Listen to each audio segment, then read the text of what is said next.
OregonHours.com. The Oregon Media Production Association is presenting their third annual Oregon's Got Talent event. This year, as well as an opportunity for actors to hobnob and meet with each other, the event's going to feature the formation of the Oregon Film Caucus of the Oregon Legislature. I sat down with OMPA board members Christopher Toyne and Nathaniel Applefield to talk about the event. So, Christopher, Nathaniel, what is Oregon's Got Talent? This is probably our OMPA sort of signature event that we have every year, which is a celebration of all talent, but more specifically actor talent. How is this year's event going to be different than last year's event? So the government affairs effort through the OMPA has been building a group of legislators in Salem who are committed to expanding television and film work and all media production work in Oregon. And that we are building a Film and TV Caucus, or a Media Production Caucus. We'll be unveiling some members of that caucus at Oregon's Got Talent. We'll have speakers there who will be speaking to the future political landscape of the Film Incentive Program and how we can possibly expand that. And we hope we get a good 150 plus performers to rally to the cause of expanding this program that brings so many jobs to Oregon. Well, and can I add to that?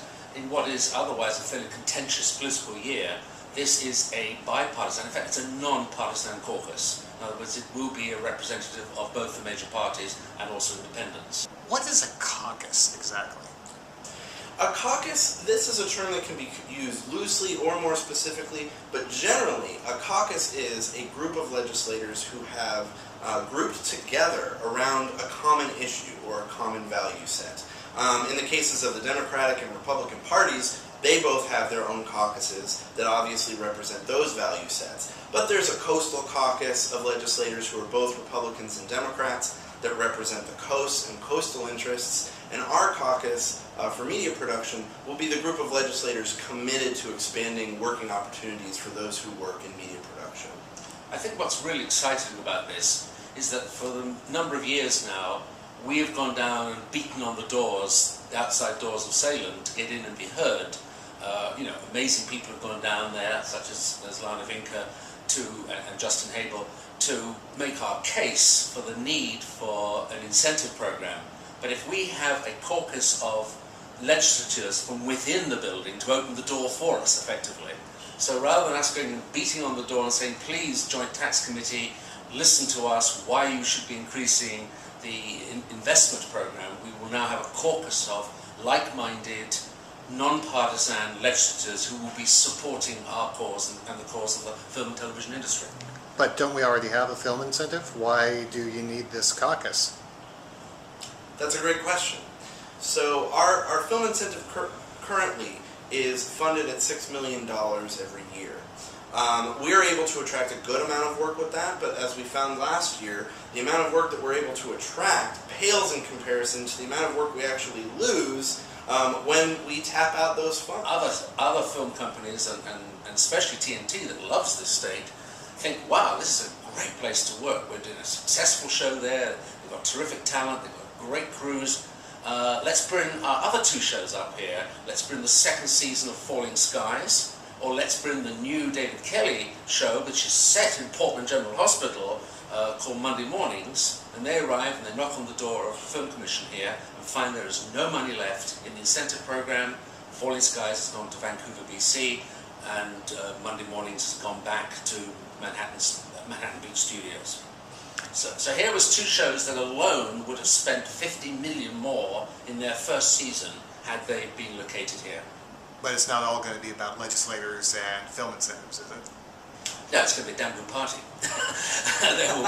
there will be adult beverages, and there will be some entertainment, and in the screening room we'll probably have the next episode of Grimm showing, and lots of fun stuff. And it'll be most importantly that it will be a chance for all the talent, really on both sides of the camera, to have a good time, to meet with their respective agents or their respective colleagues. But there will be a sort of, not education is the wrong word, but there will be a presentation element of the evening, which Nathaniel can tell us more about. Absolutely, and it will be a fantastic party, there is no doubt. It will be a great networking opportunity, but we also want to promote a level of professional standards in our industry.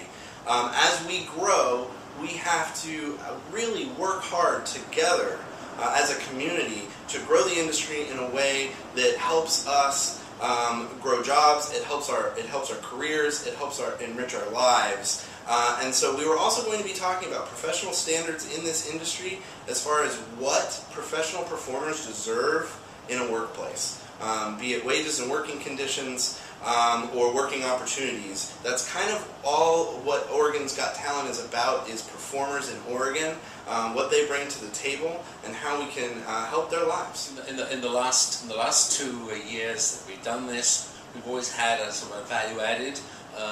One of our members is going to be actually calling for actors' reels. And we all know that a good reel shouldn't be more than 2 minutes long, so we should be able to plow through a lot of great actors' reels in the screening room. Who's providing the drinks? As I said earlier, there will be adult beverages as well as soft drinks. And again, we're very pleased to have New Belgium Brewing as our beer supplier. And then we have a new sponsor this year, which is Bull Run Distilleries for hard liquor. So, really, there's going to be a big party. It's going to be fun, it's going to be effective, it will help you with your career, and will also be a great way to just blow off some steam.